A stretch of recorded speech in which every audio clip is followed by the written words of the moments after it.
Hey folks, this is Rabble Rousing Rich Bergeron. Ladies and gentlemen, the tornado technique. Anyhow. Yeah, Psychic Tom has studying the stars, looking to see what's going to be happening this weekend. Okay, we got to beef up the YouTube channel so we can start challenging world championship level boxers who have retired and make some money. Yeah, right. Hey, sounds good to me. You know what? Discussing that. Friend of mine, professional fighter out of Philadelphia, trained at actually at my old gym. He was about a 500 level fighter, but you could tell, he had talent. And a decent career. He was something like, say, 8-8 when he was finished. So he had posted a couple clips of the quote unquote air quote exhibition fight from over the weekend. And before Logan Paul, was gassed, and he came out really like swinging, And I remember the first thing I saw when I watched this clip that my friend posted, a quote came into my head from a very wise, well-spoken individual. That being Burgess Meredith in the original Rocky movie. And the quote that popped into my head was, "You got a heart, but you fight like a goddamn ape." That's what Logan Paul reminded me of. Fought like a fucking ape. And what does that tell you about Mayweather's performance? Fighting an ape, and it went the distance, and in the last 10 seconds of the fight, Logan Paul flips him off, puts his hand up, and off the jab. The best ever. Yeah. What a disgrace. What an absolute disgrace. And did you see Mayweather's body language at the post-fight press conference? All of a sudden, he's making an excuse now that he's old. Oh, yeah. The time to make excuses about age is before you sign for the fight. And then his bad boys come out, well, Mayweather carried it. Watch that fight in slow motion. Watch some of the punches Floyd landed. He was trying to get him out of there. Rich had posted something on Facebook Monday or Tuesday. I forget what day it was. And I think he just posted.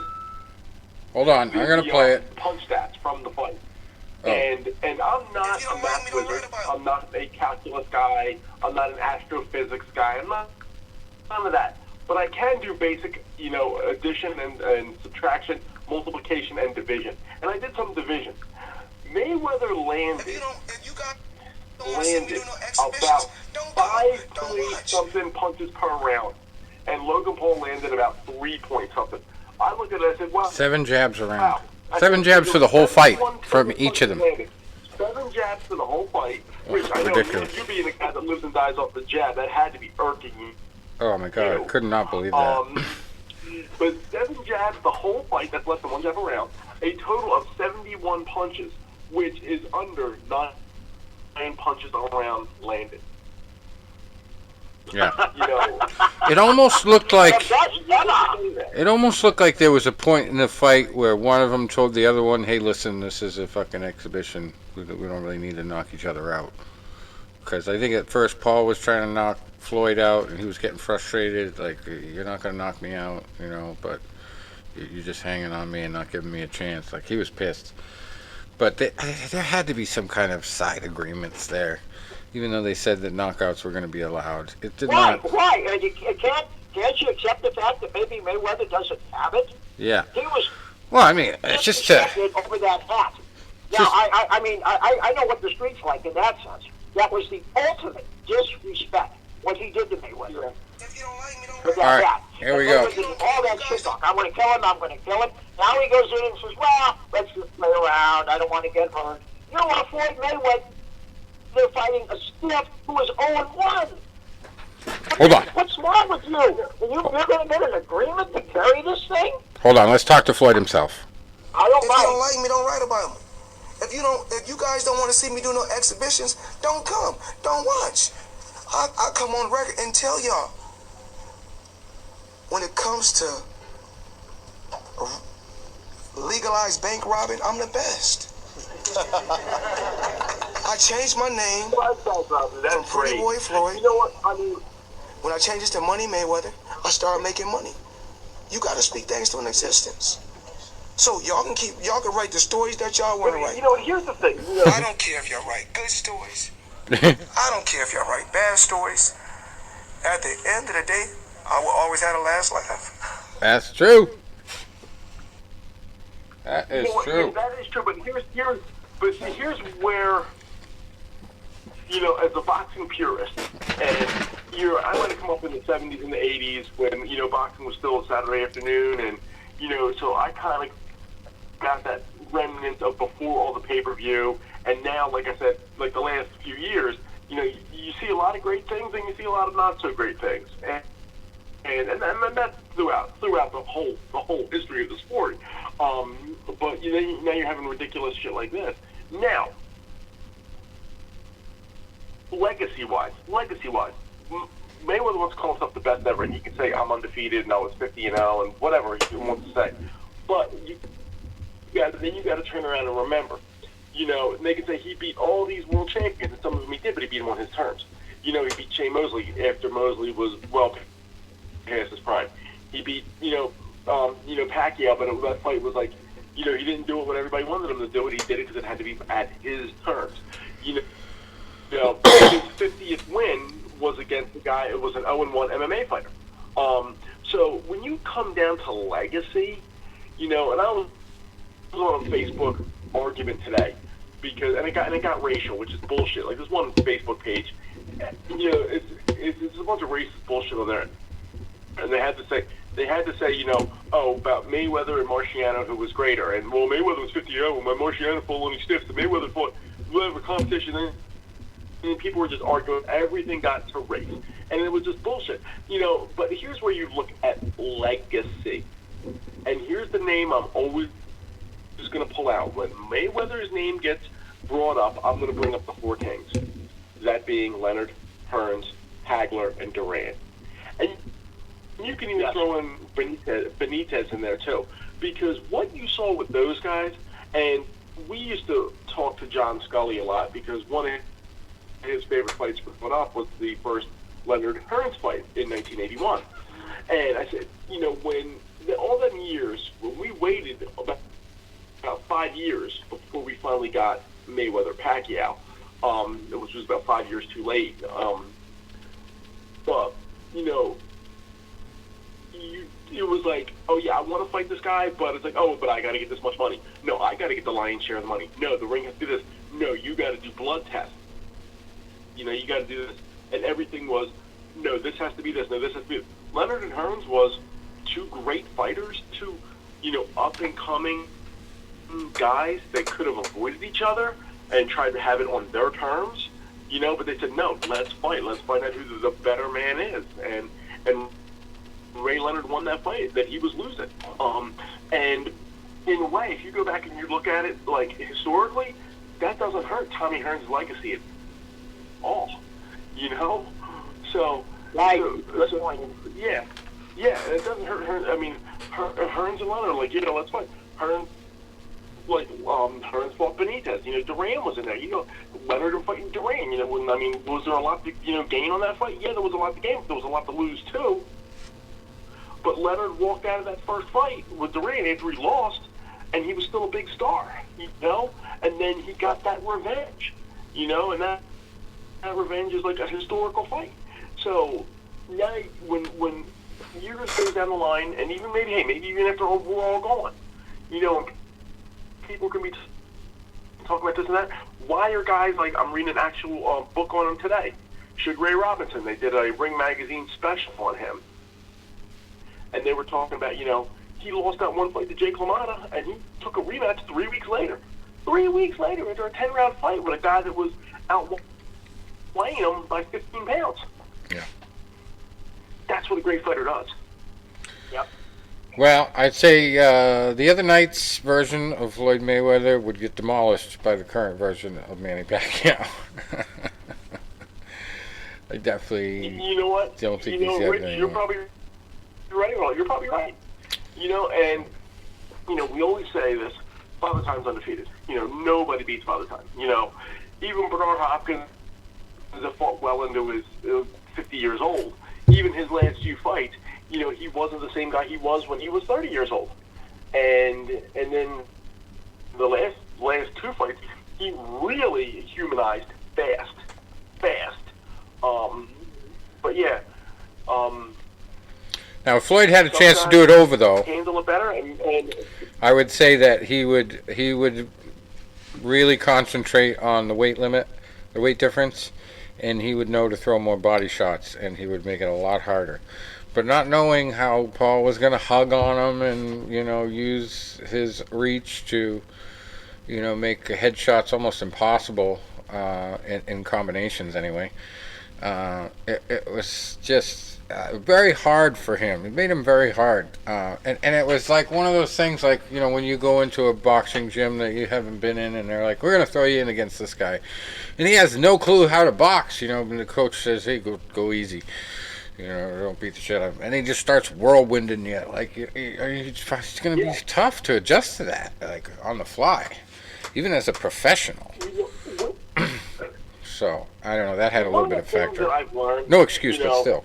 Through my years in the sport, competing in the sport, but then also watching a lot of it, and then talking to people like, I love the sport of boxing, and I'll go to a fight card and I'll talk to anybody that's there. Fighters, trainers, fans, journalists. If I got a chance to talk to somebody, I'm talking to them. And I really like talking to guys that have, like John Scully, that have gone from championship caliber fighters to championship caliber trainers. Yeah. And, and I like to read a lot of the things they write. And I remember one of the things John wrote not that long ago was, if you're ever in there with like a really unorthodox fighter, then you really gotta really focus on your jab. And the case in point was the fight between Marco Antonio Barrera and Prince Nazim Hamed. Hamed was, wild and unorthodox, and he moved, and, he was hard to time. So if you tried to counter him at his game, you were going to likely take one of his weird angle punches, and he was such a good puncher, you were likely going to get knocked out. Barrera turned around and said, what? No matter what he does, I'm sticking a jab in his face.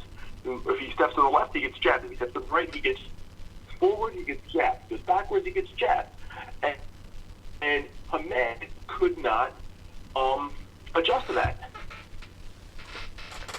And even our friend Vinny Paz, I know, if you go back and you watch a lot of the fights, especially early in his career, that he struggled with, his second fight with Haugen and his fight with Roger Mayweather, he had struggled in fights where guys countered his unorthodox attack by sticking to a good jab. Yeah. Well, before I forget, before we got on the air, I mentioned that I am trying to get a guest on our show to debate with us. And it was funny, he was on a YouTube video today, because 20-some years ago today, they were showing clips, was the fight between Tommy Morrison and Rozenstruik, which was a pretty good fight. I think it was like 5 knockdowns or whatever. Morrison went down. He knocked Ruddock down like 3 or 4 times. Hit Ruddock with this monster left hook that, should have knocked over the Empire State Building. Well, the referee that fight was a gentleman named Ron Lipton. I always remembered his name because he had a quote in that fight, and he said, Tommy hits harder than a winner on welfare. And I always remembered his name associated with that quote. So Ron Lipton, some writing for Ring Magazine, and an issue that came out about maybe a month or 2 ago, he did a fantasy matchup, which happens to be a fantasy matchup that I also wrote back 12 years ago. Oh, but boy. we have different results. Uh-oh. Ron Lipton predicts that the Manasseh Mauler Jack Dempsey would knock Rocky Marciano out in 2 rounds. Oh, yikes. I don't agree.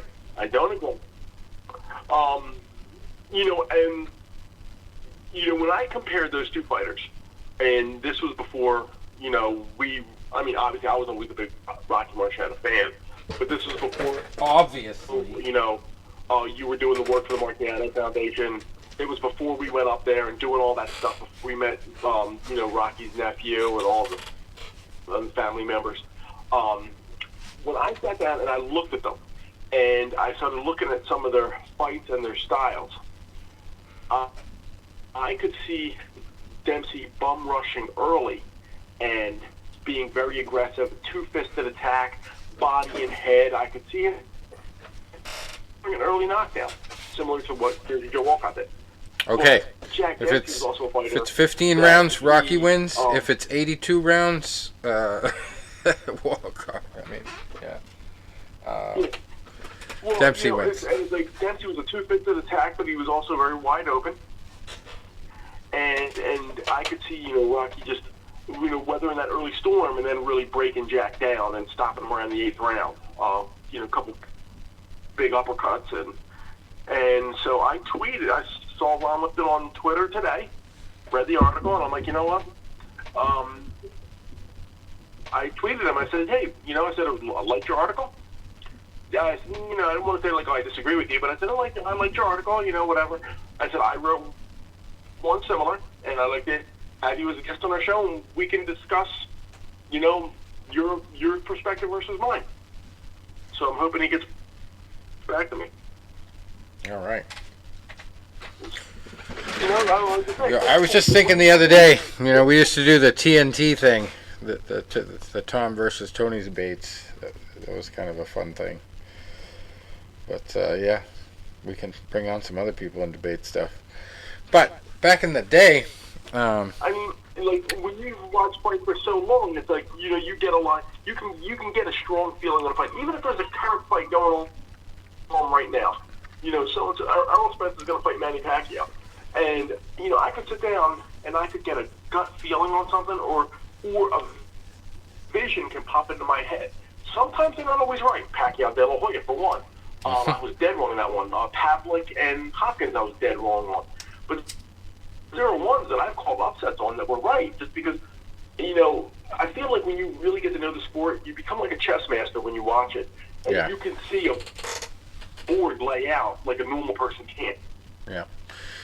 Like this last weekend when I should have acted on instinct, picking my FanDuel team, and realized, all right, this girl is still on the card. She's getting a new opponent, and it doesn't matter who they pick. She's going to have the advantage. And she was like one of the only girls that got a knockout on the entire card, and I didn't pick her. I was pissed. But anyway, talking about this whole debate thing and, conceptual fights. And then remember when we got all those people together and did that whole debate series, and we got Ken Shamrock somehow involved and John Scully, and that was just like at the very beginning of Fight News Unlimited, like during the MySpace days. And it was Floyd Mayweather, I believe, who really got the ball rolling on that whole debate. He had called out some MMA fighters or said, come on over to boxing. You won't find it so easy. And later on, there was even talk of Ronda Rousey fighting Floyd Mayweather to prove, which sport was better. So we had this whole debate back then. Can you imagine that? Like, we talk about psychic, Tom. This is before you, and we predicted this would be a huge thing. If you remember correctly, and I'm sure. And tonight we have Clarissa Shields in her first MMA fight to go the other way. I'm sure it's hard for you to remember those days when I was a guest on your show and not a co-host. Right. But the first time I was on your show, I was part of the debate against an MMA journalist. Yeah, from like Japan, right? So you had, I forget what the guy's name was. He was an American living in Japan. It was what? He was an American that was living in Japan, like covering Shudo fights and stuff, I think. Well, like I said, I remember you had like a pro like fighters when you had Scully and Shamrock, and then you had something. You kind of considered me like on the boxing journalism side. So, but I took out a lot of like the amateur pedigree as well. So I was like, yeah, I'm a fighter, but I'm also a journalist. So, but yeah, it was like it was cool. Like so when we did that, and you know, you know who else we had on there was Matt Yanofsky, because Yep. he was the week before I was, and he came on there. I remember he like messaged me. He goes, oh, I was relentless on this guy. He's like, you gotta listen to it. And he went on it because it was like, I think he went from like the manager perspective. He was so you had such the a fighter fast talker perspective, from you New had York, manager perspective, right? you had journalism perspective. And I didn't think it was Matt was a possible fast talker. to get anybody that would match up with him, like speed-wise. But oh my God, it was like literally one of the best episodes we ever had, because these guys were like the guy from Micro Machines He's like, I was fast, relentless on this guy. and they were He heated. had to respond to me. I'm like, yeah, no. Most people don't know how to respond to you. You're like revved up on more caffeine than I am. But I got to tell this one to Tom. And Tom, I don't know if you've ever heard this story. This was before my days of even co-hosting this show. I met Matt Yanofsky at the time. Was only like 19 years old, but he was already managing fighters. You know. And we were at a fight card down at the 2300 Arena, now, or formerly at the time, the New Alhambra. And he had come over because he was down from, I think he's from like Long Island, New York or whatever, but he was down for this show because he had one of his fighters on the show. So the first fight of the night was this undefeated kid. It was a Golden Gloves fighter. And he was fighting, you know, a guy that you would fight in one of your first or second pro fights. This Golden Gloves fighter came in there, and he looked like he had 6 hands. They were moving so fast, and he walloped this kid, knocked him out. And Yanofsky is talking to me as we're watching this fight. He's sitting next to me. We're talking, and this kid blasts him out, and you see Yanofsky's eyes get like big as saucers. He's like, Tone, I'll be right back. I said, where you going? He goes, I'm going to the ring. I'm trying to sign him. I'm going to try to sign this kid. So we every time I talk to him, I'm like, that's my favorite story about you. And I'm like, you know, you literally got him from the chair, and you're like, I'm going to go sign him. Sounds like Jerry Maguire.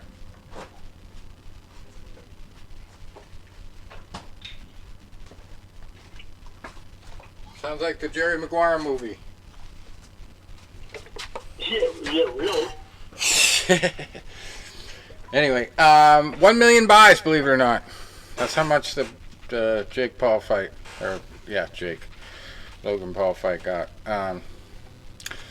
You know, really the only positive thing I think about the whole goddamn thing, well, there's a couple things, but number one is the little bit of a positive message that Logan said about, you know, hating being a dickhead, and then about how anybody can, you know, achieve whatever they want to. It kind of reminded me of the end of Rocky IV when he gave the "anybody can change" that speech. So, you know, it was kind of a good, you know, positive vibe message, whatever. Even though we didn't have to have a whole ugly, ridiculous, sloppy fight to prove that. But, yeah, it got 1 million buys. And then the other positive thing was the amount of boxers who were able to do commentary on it and then, like, publish pieces. Like, I saw that John Scully chipped in about the whole subject. His arch rival there, Tommy Rainone, had a piece from his perspective. I didn't read the whole thing, but I've been reading a lot more of his posts. He's getting into it more with the commentary type stuff. Like, it's funny that his rival is John Scully, because they're kind of competing for that same airspace of the, you know, armchair boxing retirees now. I think Tommy's retired. So and then Tommy is always getting called Lee Harvey Oswald by for Iceman. The poor guy. The resemblance is uncanny. Yeah. The relentlessness is not. Every time. And then Tommy's retort is always about, you know, the the trips he goes to Five Guys with Fran. You know, he's done too many Five Guys, or he's eaten too many cheeseburgers. He's getting too fat, and that's the only reason he used to beat him. He used to say because he was too fat. He outweighed him. But that was always funny. So watch them two go at it. But anyway, getting back to it, we have some other stories to talk about. On the same card, Chad Johnson actually looked halfway decent as a boxer, despite one knockdown there. Quick shakeout and back in action. And, you know, he had a guy with fighting experience, so it's not very easy to walk right in like that, despite having a little bit of athletic background. But there was an upset on the card as well. We had Jarrett Swift Hurd there going down to Luis Arias. I don't even know how to pronounce it. Arias. And that was a sloppy, ugly fight. I mean, if you're going to watch fights on a Sunday, they better be damn good. And that was not a good fight. I mean, like, and then you get to the main event and it turns into a snooze fest, you know, literally like they were hugging each other in the middle of it. So, yeah, that was not impressive. And Hurt is usually a little bit more dynamic. He looked like he was winded almost like half the fight. Just mostly countering.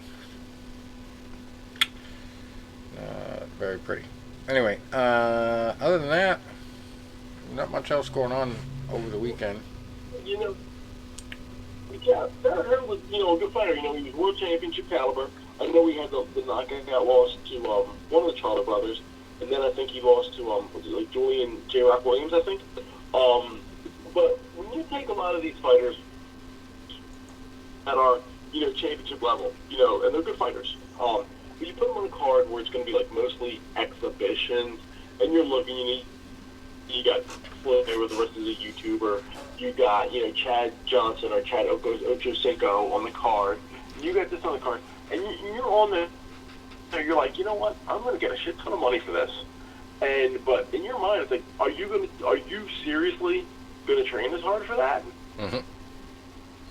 I don't think you will, because one, it's like you're going against maybe an opponent that maybe is not on your level, and two, you know, you're thinking this is an exhibition. You're thinking like the Rocky IV. You're like Apollo Creed. You know, this is an exhibition. I'll be back in a minute. You know, it's nothing. It's you know, it's kid stuff.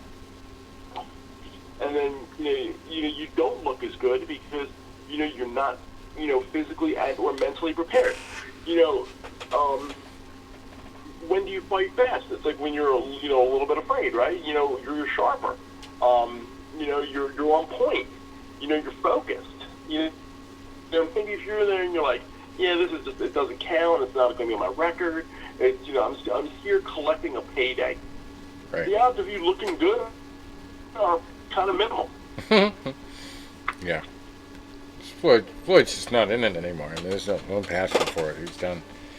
I think that was kind of what he was saying too. Like immediately after the fight when they interviewed him, just like, you know, I'm just out here proving that I can hang with these younger guys. You know, it's just not about winning or losing. And there was a couple retarded point of views out there about him actually taking a loss in that fight, like if it was judged, and like I don't think there's any way you can even judge that fight. I mean, there's a reason why it wasn't judged. But if you want to talk about damaging punches, I think he did land the more damaging punches more often. But probably about 65% of the fight was in a clinch. So, I don't know. And there was a couple idiots out there that said that that would make him good in MMA. No, it would not, because you have to punch in the clinch to be good in MMA. And he wasn't punching. But anyway, Scott Coker welcomes him with open arms. Logan Paul is absolutely welcome to fight in the Bellator cage, he said the night of the fight. So, yeah. The offer is there for him if he wants to, and he did say he would do it. So, That could be the next publicity stunt. But we do have another. We have a fight coming up tonight on Professional Fight League on ESPN. Clarissa Shields coming into boxing from MMA, so the other side of this. And then we have Anderson Silva boxing Julio Cesar Chavez Jr., who I believe is a younger guy. I don't know. I don't get the thrill there. I still wanted to see Silva versus Roy Jones Jr., but I guess that never materialized. Maybe this is the warm-up for that. I don't know. But we shall see. And we'll just keep an eye on it for that one. Another story in the news from MMA, Ariel Helwani is leaving ESPN on June 15th. No solid place for him to land yet, but there's been some rumors that he's had an offer from a big betting site, which is interesting. Oh. I guess you're picking up for him, man.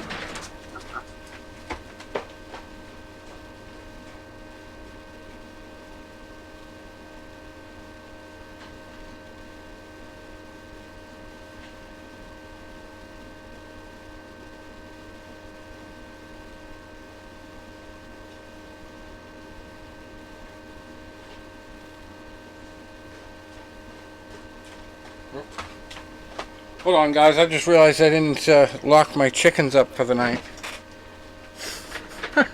Oh, wow. Got to throw one back into the cage. Anyway. Are you using them? Are you using them to train fighters on the? No. Chase the chicken around the yard? No. Work on their speed? No, I actually locked a couple of them in the cage earlier because my friend's dog was over, so the gate was shut. But I think one of them was standing in front of the gate squawking. So I just put her in. The raccoon's been creeping around too, and he's the one that kills them. But anyway, so we're talking about ESPN. No, what were we talking about before that? Yeah, Ariel Helwani going to a betting site. Going to, let's see, where is it? His ESPN contract just ended, and there's a betting site called Action Network that he is supposedly headed to. So that's in the news. And then we got to talk about this weekend for boxing, the 12th. We got some big matchups coming up this weekend.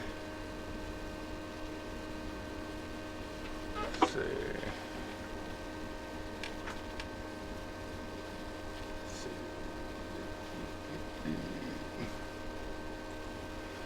There's one on ESPN. Shakur Stevenson against Jeremiah Nakathila. Stevenson 15-0, Nakathila 21-1. And then we got Jose the Sniper Pedraza on the same card at super lightweight, 28-3, fighting Julian Rodriguez, undefeated at 21-0. That's going to be a tough test there for Pedraza. He's lost 2 of his last 6. And then Manuel Ray Rojas, 20-5, fighting Tyler McCreary, who is 16-1-1. Let's see, what else we got?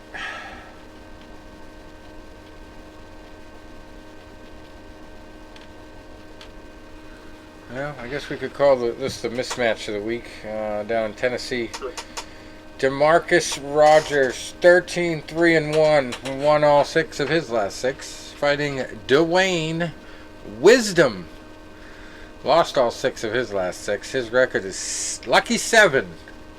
7 wins, 56 losses, and 2 draws. 56. Got some 7 wins though. Yep. So here's one. This will get you guys cackling a little bit. The other day there was a post that I follow a lot of boxing pages, Some people are intelligent. Some people are not intelligent. And I don't know if this guy was either a British guy or just an anti-Tyson guy. Mike Tyson, not Tyson Fury. But a couple days ago, I think it was June 8th, was the anniversary of the Lennox Lewis-Mike Tyson fight, which was 19 years ago. Crazy how time flies. And they had a picture, and it was like either right when Lewis knocked Tyson out in the 8th round, but it goes, on this date 19 years ago, Lennox Lewis destroyed a prime Mike Tyson in 8 rounds. Now I'm sitting there, did Lewis win the fight? Yes. Did he win the fight impressively? Yes. Did he win it in 8 rounds? Yes. Was that a prime Mike Tyson? Oh, absolutely not. That was the Tyson that was, 15 years, or at least 13 years past his best, and had those 2 disastrous fights with Holyfield a couple years prior. If you would have called that his best, I wanted to see him. Then I would have wanted to see what you think past his prime was, like in a coffin, maybe.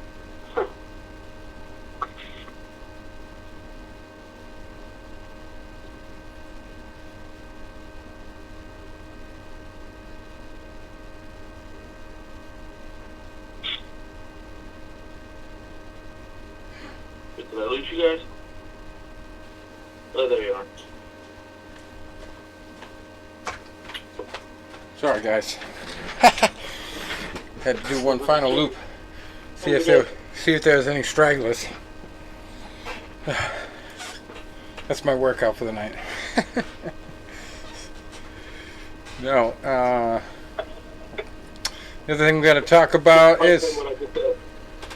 Do you consider the Mike Tyson that lost at Lennox Lewis 19 years ago in 2002 a prime Mike Tyson? No. I don't think anyone would. No. How could Thank you? Yeah. Nope. I don't think he considered it a prime match. That's for damn sure. Yeah. That was an ugly fight too. Just not that he could have beaten him in his best days. I mean, just style-wise, size-wise, he presented a lot of challenges that Mike didn't face with anybody else at the time. I would have liked to see him fight. I'd like to see him fight in '87. Yeah. That would have been interesting. Yeah. My money's on Mike then. Yeah. I was over at a friend's house and we were watching the fight, and my dad. I had made a bet with my dad going into the fight. My dad, had a gut feeling that Tyson was going to win. He's like, Tyson's going to come out there. He's going to come out firing. He's fired up for this fight. I think he's going to win. I'm like, Dad, I just can't see it. I can't see him winning this fight. And so we're like, let's bet breakfast on it. We'll bet a breakfast the next morning. And they were showing Mike in the locker room before the fight, and they were interviewing him. They're like, all right, Mike, you're about an hour from fight time. What were you doing today to get yourself mentally ready? He's like, I was just hanging up a pigeon. I have my pigeons, and it looked like he had just taken like some sedatives. And he's Oh yeah, I remember that. Was being with his pigeons. Yep.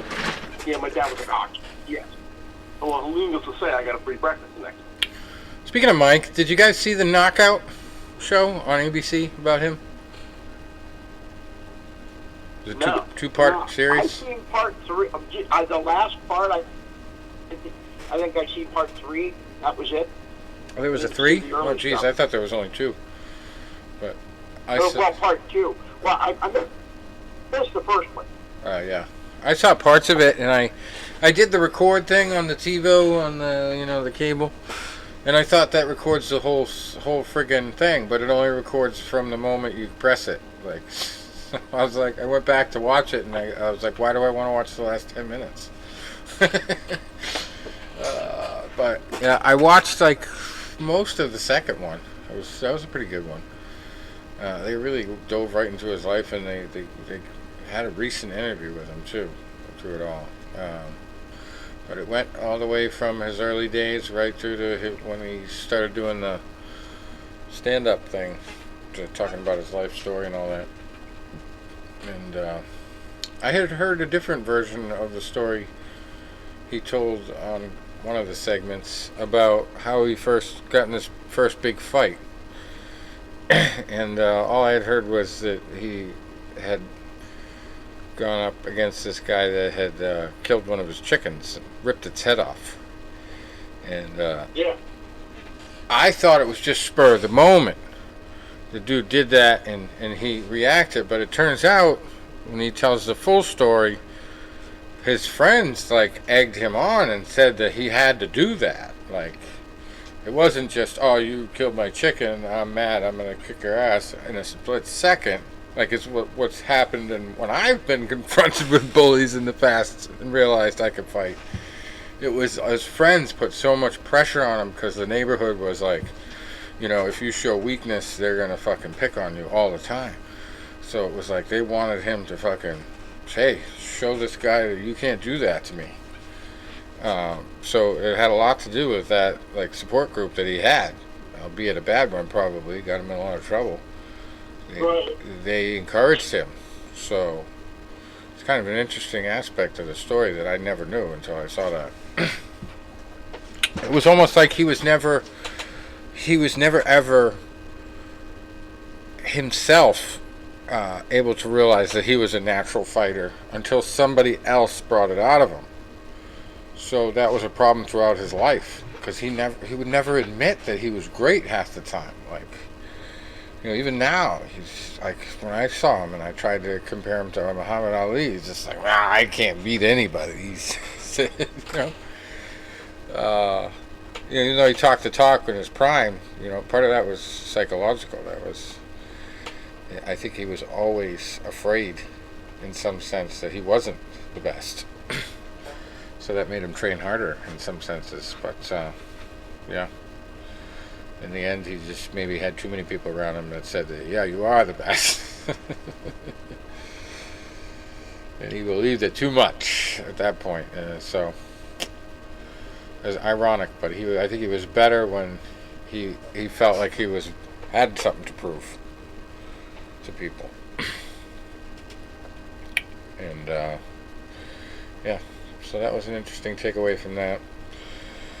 We had UFC Fight Night 189 last weekend. Made a little bit of money. I doubled my money on one of my cards, but I should have had more faith in the females. Both female fights ended in TKOs. And Marcin Tybura, I did have faith in him. He was on my winning card.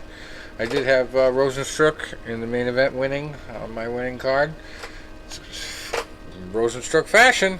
1 minute left in the round. 1 second left in the round. Got the TKO. It's either up or down for him. The last seconds matter. First round.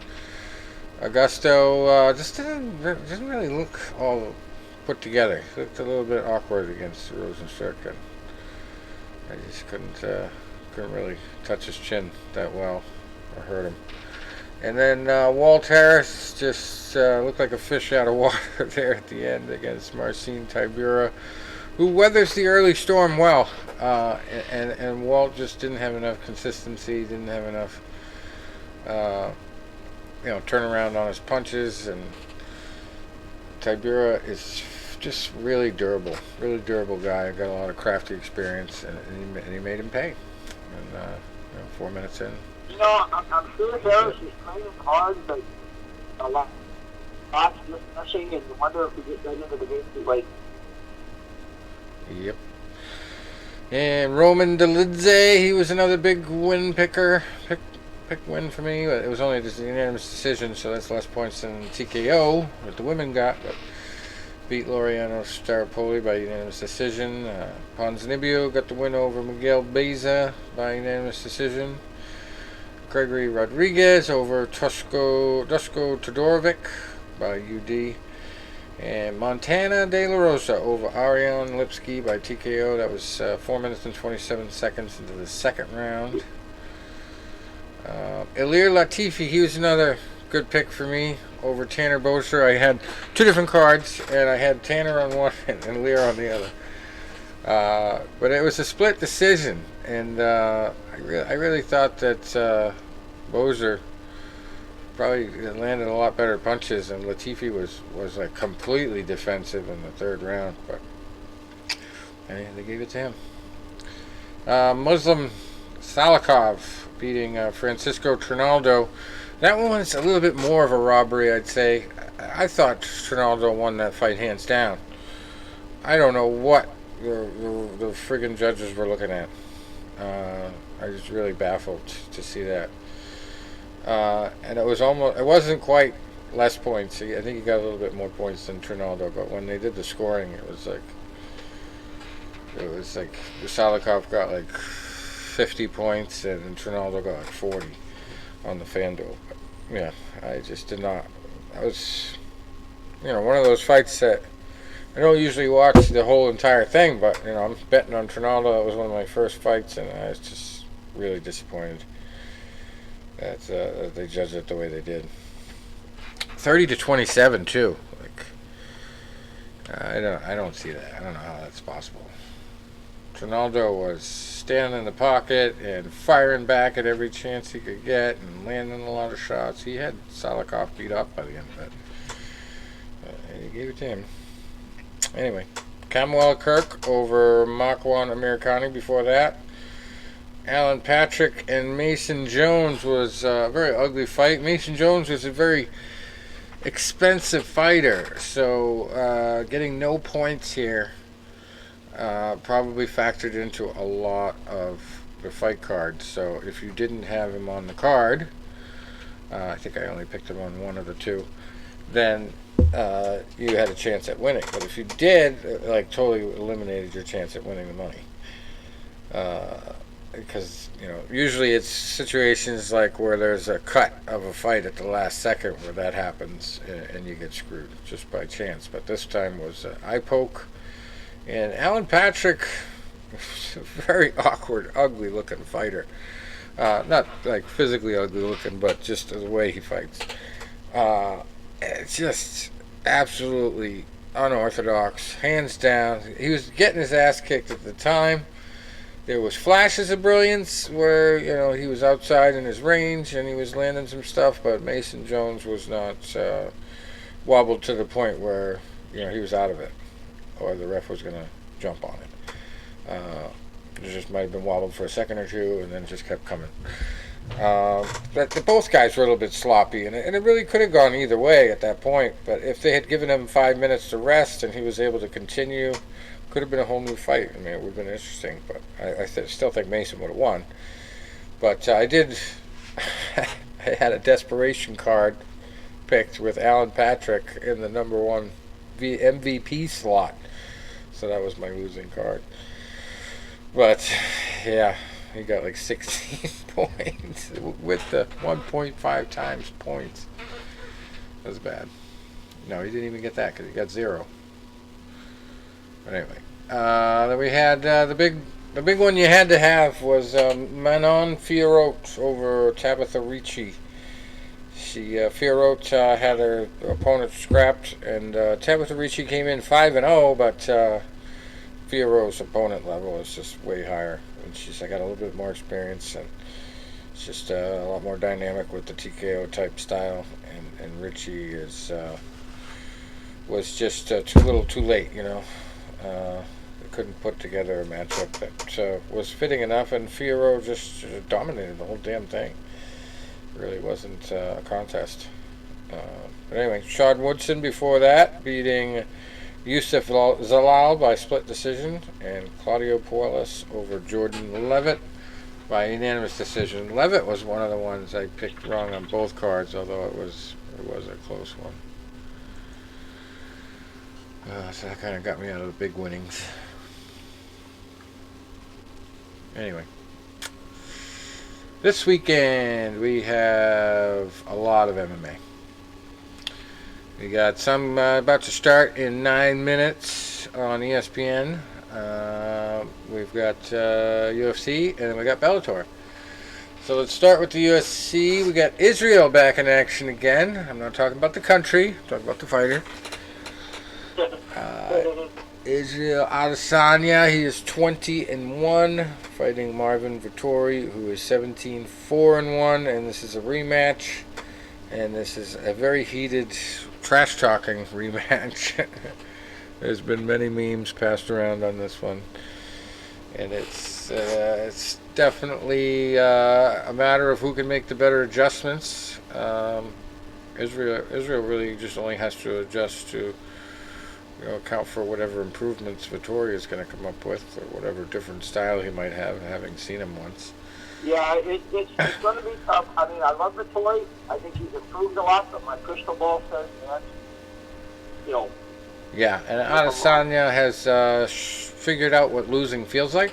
He's gone up in weight and found out that was a bad idea. So now it is, more natural, dominant weight. I think he's going to just totally destroy Vettori this time.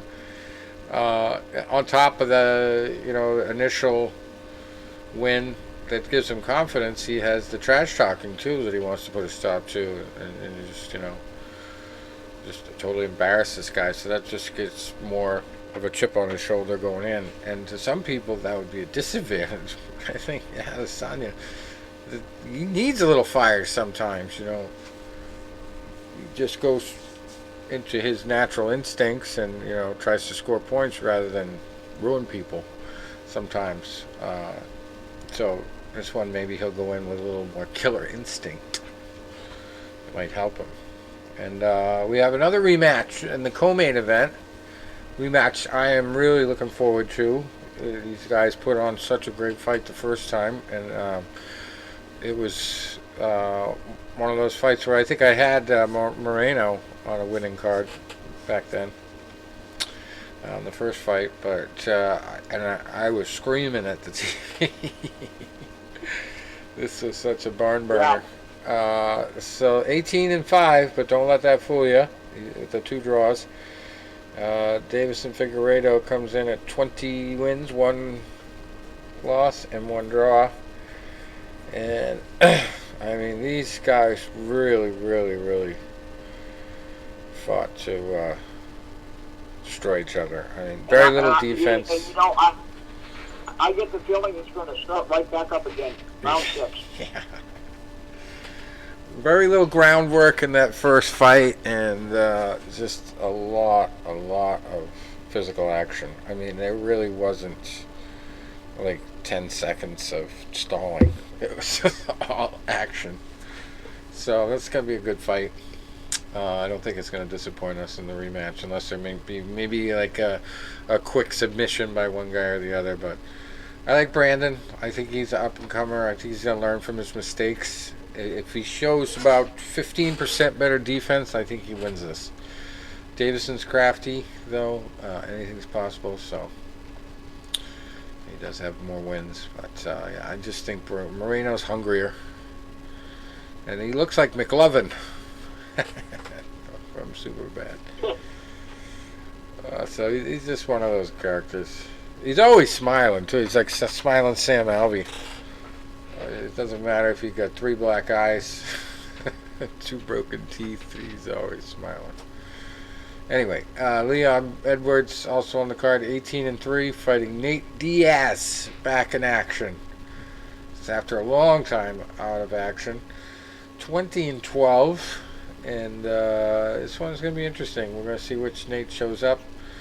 Is it going to be the one that came fresh off the Ultimate Fighter and was on a tear, or is it going to be, oh geez, you got me out of a weed haze to get into the cage again, Nate Diaz. We'll find out. I still don't think we're ever going to see Nick Diaz back in action, although everybody's still calling for him to come back. But Nate being back is always encouraging for one reason or another. He is the only guy that has such drawing power that he can still work for the promotion and get fights, even though he routinely mouths off about Dana White being a scumbag. So I love it, and just like he just straight out tells it like he is. He's the Donald Trump of MMA, let's put it that way. Yeah, as far as saying it like it is, and hitting back and all that. So I don't know if he throws a little bit more power behind his punches and doesn't perpetuate the old Stockton slap stuff. I think he can beat Leon Edwards, but just based on lack of recent experience, I think Edwards has the edge going in. But I think the crowd will be behind Nate. They just love to see him fight, win or lose. So that's going to be a factor. Demian Maia's on the card. Used to call him the human backpack when he was on his tear, just holding on to everybody and making it impossible to figure out his style. He's 28-10. He's had a couple losses since then. Fighting Bilal Muhammad, 18-3. That's a tough one. We got Paul Craig, 14-4 with one draw, fighting undefeated Jamal Hill, who's 8-0. We got Drew Dober, 23-10, fighting Brad Riddell, who is 9-1. Eric Anders, 13-5, fighting Darren Stewart, who is 12-6. Lauren Murphy, 14-4, fighting Joanne Calderwood, 15-5. I forgot to do her nickname. My name is Lauren Murphy. I will never forget how she was introduced to me on The Ultimate Fighter. She was so classically overlooked that Daniel Cormier even called her the wrong name in the cage on the commentary team after coaching her on the show.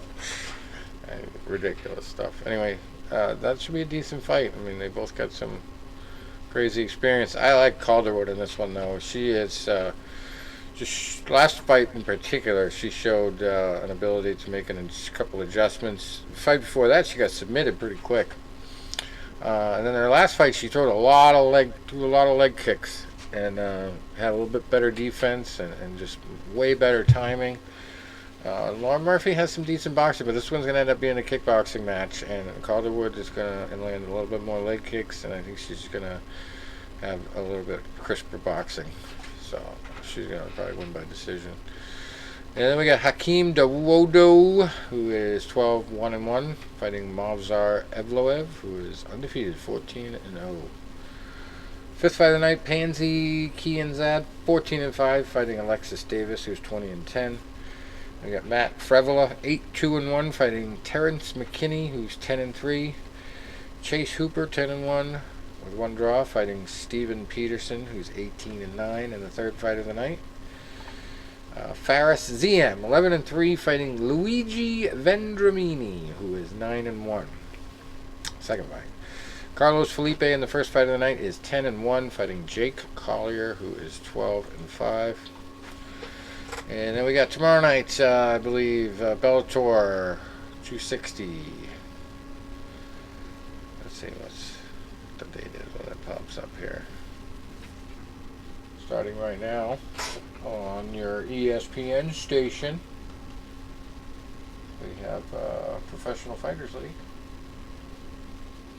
It's on ESPN 2 here in New Hampshire. But Bellator 260, June 11th here, we got Douglas Lima, 32-8, fighting Yaroslav Amosov, who is 25-0 in the main event. That's going to be a really good one. Lima has a brother that fought in the UFC. I'm not sure if he's still there, but came out with The Ultimate Fighter, did pretty well. But Douglas has been just a real big staple in Bellator, so this is a big statement win if he can take out this guy, undefeated Amosov. And the old Brit back in action, no nonsense, crazy Paul Daly. It's 42-17-2 is his record. Sounds more like a boxing record, but it's not. He's fighting Jason Jackson here in the co-main event, who's 14-4. And then Aaron Pico, the guy who came out before his first fight, and everybody thought he was going to be God's greatest gift to MMA, and he's gone 7-3 since then. Up sometimes, down other times. Sometimes he looks absolutely brilliant. Other times you wonder why he was so hyped in the first place. But he's got a similar opponent here, Aiden Lee, on paper looks good. 9-4. A little bit more experience, but one more loss. So then we have DeMarcus Jackson, 11-5, against Mark Lemminger, who is 11-3. 6 fight of the night, Kyle Crutchmer, 6-1, against Levon Chakeli, who is 9-0. Taiwan Claxton in the 5th fight of the night, 6-2, fighting Justin Gonzalez, who's undefeated, 11-0. And Nick Newell back in action, 16-3, fighting Bobby King, who's 9-3. And Nick Newell is a fighter who has a stump on the end of his wrist, but put together quite a winning record on the World Series of Fighting. That's the last time I remember him fighting full time. But now he's in Bellator, so this is a pretty big one for him. 9-3, Bobby King. 16-3, Nick Newell. Then we got third fight of the night, Lucas Brennan, 4-0, fighting Matt Skibicki, who is 4-3. Female fight, Amanda Bell, 7-7, fighting Marina Moknatkina, who is 4-2. And then first fight of the night, Alex Palizzi, 7-1, fighting Gustavo Trujillo, who is 3-1. Okay. Now, final MMA fight coming up to talk about here is PFL 4, they're calling it. Main event, Claressa Shields versus Brittany Elkin. Of course, Claressa is 0-0 in MMA, but she's got only 1-0 in boxing. And a lot of wins in the win column. Brittany Elkin, she is 3-6, so it's not somebody that is, even crazy successful in MMA that they're throwing her in against. It's obviously a tune-up opponent, but I bet you Brittany doesn't feel that way. She's probably looking at this as the biggest opportunity of her life here to welcome Claressa with a wicked set of punches. So we'll find out. But one of my favorites to watch now that I've seen him in MMA one time, Clay Collard. He's back on this card. It's his second time in the Professional Fighters League. He looked really good last time out against, I believe it was Pettis, wasn't it? The older Pettis there. Ended up at the PFL. Anthony Pettis. Jordan Luderbach is his opponent. The record's not listed right there, but Bubba Jenkins and Bobby Moffitt after that. Brendan Loughnane and Tyler Diamond. Nathan Schulte, who also had a really good fight on the Clay Collard card the first time around. He's fighting Alex Martinez. And Marcin Held, who is just fights at a brutal pace. This guy always puts on good fights. He's also in it. I believe those two fought each other on the last card. That's why I'm remembering it, because talk about a slugfest. So that was definitely worth watching a couple times. Held is fighting Olivier Aubin Mercier, and then Ahmed Aliev fights Loic Radzhabov. Second fight of the night, Jesse Sturm and Shaman Moraes. First fight of the night, Chris Wade and Arman Ospanov. That's about it. Alright, did I miss any stories or action? I don't know. Let's see. I don't think so. No, can't think of much else.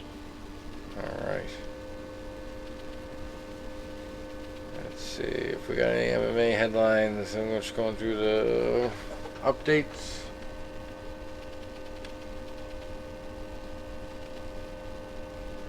Oh boy. Hey, let me ask you a question. Go ahead. This is a website question. It's like a lot of the stuff that content we posted back in the day, and I'm talking about 10, 12, 13, 14 years ago.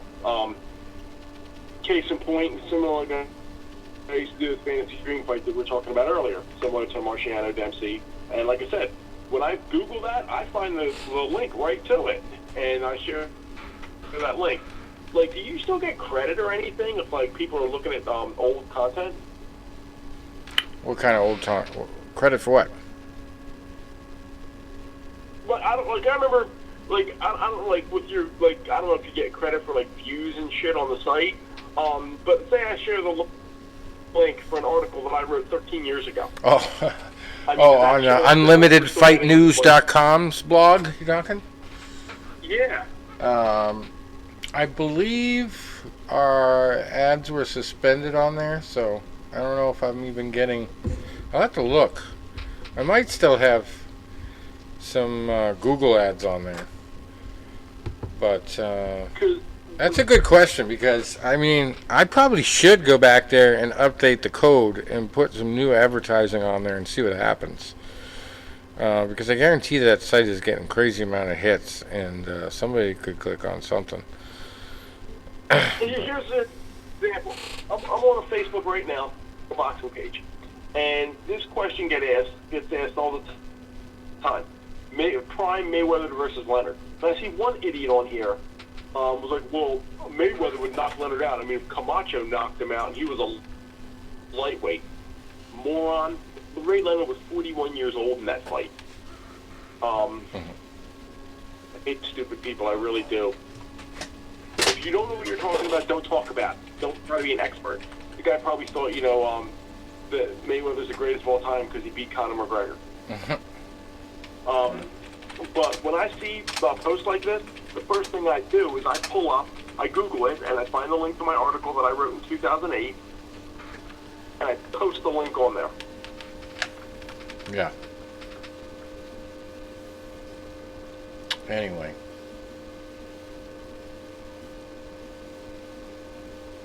You know me, I get wound up.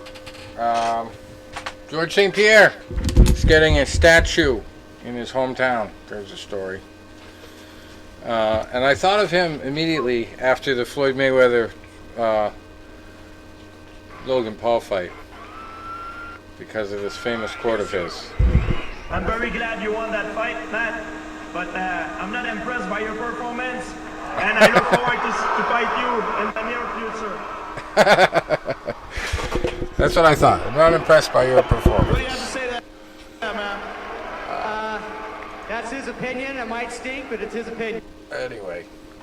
So he's getting a statue in his hometown, Canada.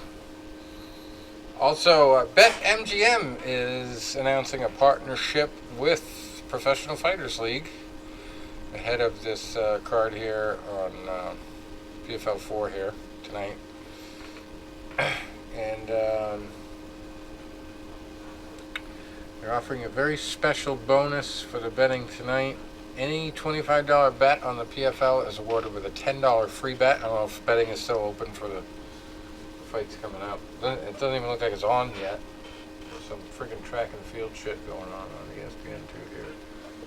We're finishing up with. So anyway, if anybody, right by the time this is live, people won't be able to bet anyway. But anyway, for next week they'll probably be doing something similar.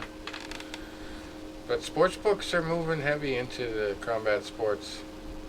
And New Hampshire has it legalized now, sports betting, because of the Supreme Court case. But I haven't taken advantage of it yet. Because FanDuel doesn't offer it, and I'm a FanDuel guy. I got my account on FanDuel.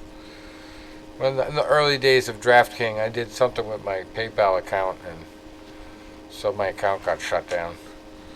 It was something stupid. So I don't know if I can even open it up again. But anyway. It is what it is. We'll wait for FanDuel to figure it out. If they're gonna. Anyway, George St. Pierre's statue actually looks like him. Believe it or not. I'm looking at it now. In St. Isidore, Quebec. So if you happen to be there, you can check it out. Anyway, till next week, I believe that's all she wrote for us. And we'll catch some fights and talk next week. Enjoy the fights. Maybe with Ron Lipton. Tony can give him some lip.